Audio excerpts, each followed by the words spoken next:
if you want to support the show, any of the shows, either this or whichever show, I'm not on right now because it's just a blanket ad for all of them, and the website, you can go to bewareofspoilers.com. In the description for any of the episodes of Beware of Spoilers, there is the option to donate. If you don't want to donate that way, you can donate directly through the website. We do have that, mwpnews.com. And if you don't want to support that way, then going to mwpnews.com will help out because we have ads there. We don't want to keep it, where there's a lot of ads. There's a few ads. But the point is, we want to make it so that way, we can sustain this for the long term. If people donate, we're never going to paywall anything, I don't think, as of right now. But you know, if people start donating, we'll start doing cooler and cooler stuff. Like donations are how we get to cover stuff like Tribeca and other, film festivals. And, we may be able to bring on more people to help out.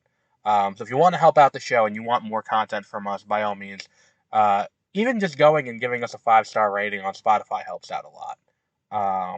But that's it. That's the only ad we'll have on the podcast ever. But here's whatever podcast you're going to be listening to.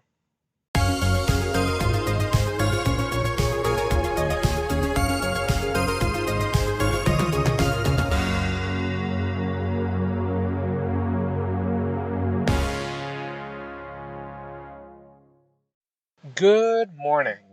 We're a day late, but welcome to the Backlog Files. I am Adam. On this, it is June 5th.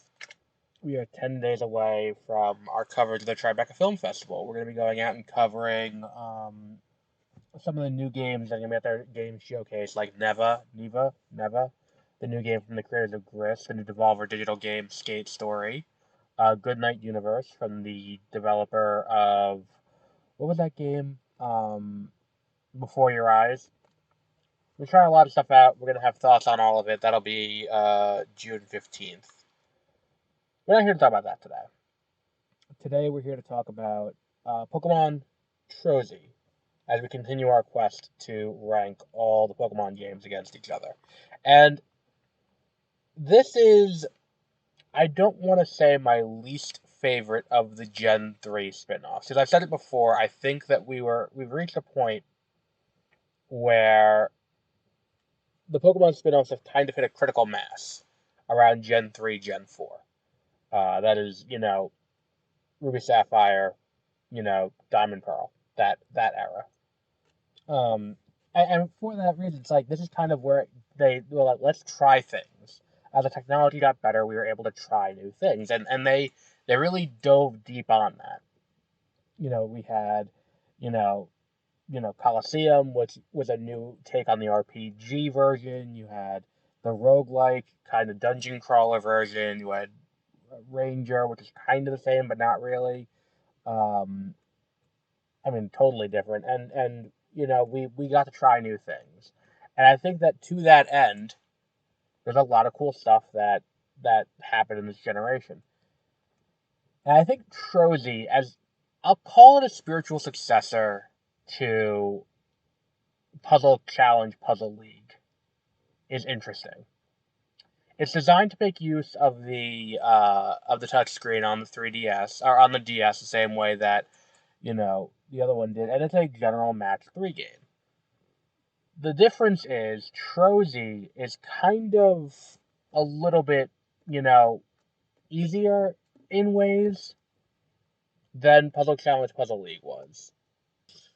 And it's interesting because there's a story mode to it, and the story is something unique and different. You play as Lucy Fleetfoot, I think her name was, and you are stopping the bad guys from stealing Pokemon by Trozeiing them, which is lining up 3, and then the Pokeballs disappear with Pokemon in them.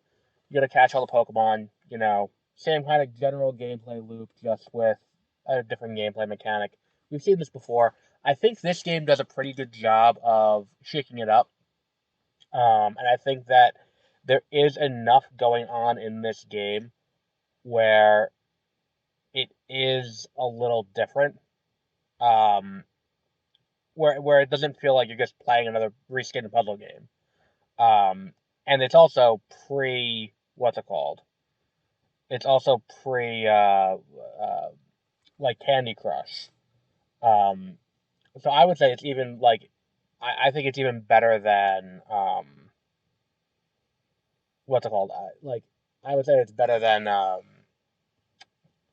later version of the same game, where they did another Trozei years down the line where it's kind of free to play, and that one was not as good because it doesn't. There's not, it tried to make use of later gameplay mechanics that weren't popularized at that point.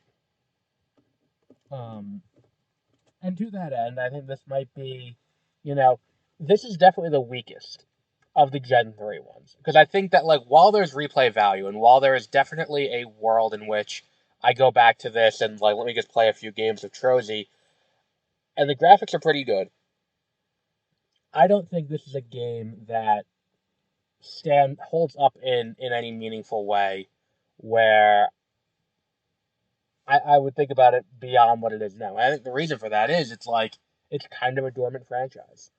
Um, which is why, like, when I talk about like new games coming out, and it's like this could be good years down the line if they start something new, or like the review of Princess Peach Showtime, where it's like this game is serviceable, but it could be better as a franchise down the line when they do something different with it later on.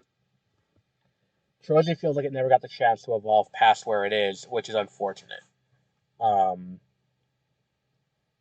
um, and it does, it does eventually wear out its welcome in a way that I think Pokemon Pinball Ruby and Sapphire doesn't for me. And I think that the level curve, like the difficulty curve, does hit a high point, but I don't think it's that. Even that high point is not tremendously difficult. I think considering that like there are levels that you can just win by spam swiping, considering how sensitive the screen is to moving. And the lack of move limits make it where you can't, there's no penalty for that. So the game does get reasonably easy. Um, Battle Trozei was the other game. In 2014, I forgot about that. I have it on my 3DS though because it was free, I think, if I remember correctly. But regardless, let's go back to our ranking and see where we would rate this. Now, I would say this is another of the solid three games. Um, where it's like I don't think it's a four. I think this is a solid three. Um, and let's go through the list real quick and see. Um, so starting at the bottom. I mean, well, let's do our way we do this now. Where let's start with just the threes. So the threes go from number 16 or number 15 to number 12. Pokemon Red and Blue at number 15. Number 14, Pokemon Stadium. Number 13, Pokemon Stadium 2. Number 12, Pokemon Snap. Now, I don't think this is better than Snap, nor do I think it's better than. I mean, I think this is the end of the threes. Because I'd rather replay Red or Blue. I'd rather replay Stadium. I'd rather replay Stadium 2. I'd rather replay Snap. Um, but I think this is a stronger entry than Trading Card Game. So this is an easy Trozei at the end of the threes, wrapping in at number 16. I don't think it's a 2. I think it's a solid 3. It's a solid, like, not full price, half price game. So let's go through our 21 games we've done so far. Number 21, we have Hey You Pikachu. Number 20, we have Pokemon Pinball. Number 19, we have Pokemon Channel. Number 18, we have Pokemon Puzzle Challenge, Pokemon Puzzle League. Number 17, we have the trading card game for the Game Boy Color. Number 16, we have Pokemon Trozei. Number 15, we have Red and Blue version. Number 14, we have Stadium. Number 13, we have Stadium 2. Number 12, we have Snap. Number 11, we have Yellow version. Number 10, we have Gold and Silver. Number 9, we have Crystal. Number 8, we have Ranger. Number 7, we have Pinball Ruby and Sapphire. Number 6, we have Fire Red and Leaf Green. Number 5, we have Coliseum. Number 4, we have XD Gale of Darkness. Number 3, we have Ruby and Sapphire. Number 2, we have Emerald. Number 1, we have Mystery Dungeon, Red and Blue Rescue Team. And we'll wrap up there for today. We have one more game in our coverage of Gen 3, and that will be Pokemon Dash. Then from there, we go on to Gen 4, which goes on for quite some time. We'll be taking that through mid-August with Pokemon Diamond and Pearl, with Platinum, Heart Gold, and Soul Silver as the mainline games, plus the 3 Mystery Dungeon games, Time and Darkness and Sky, the 2 Ranger games, Shadows of Almia and Guardian Signs, the Battle Revolution, Rumble, and the first Pokepark game before we go on to Gen 5, which Gen 5 is the quickest. Or, I mean, it should be. Not really. But we'll wrap up there for today. And until our next episode, which will be next week where we talk about Pokemon Dash, have a great rest of your week.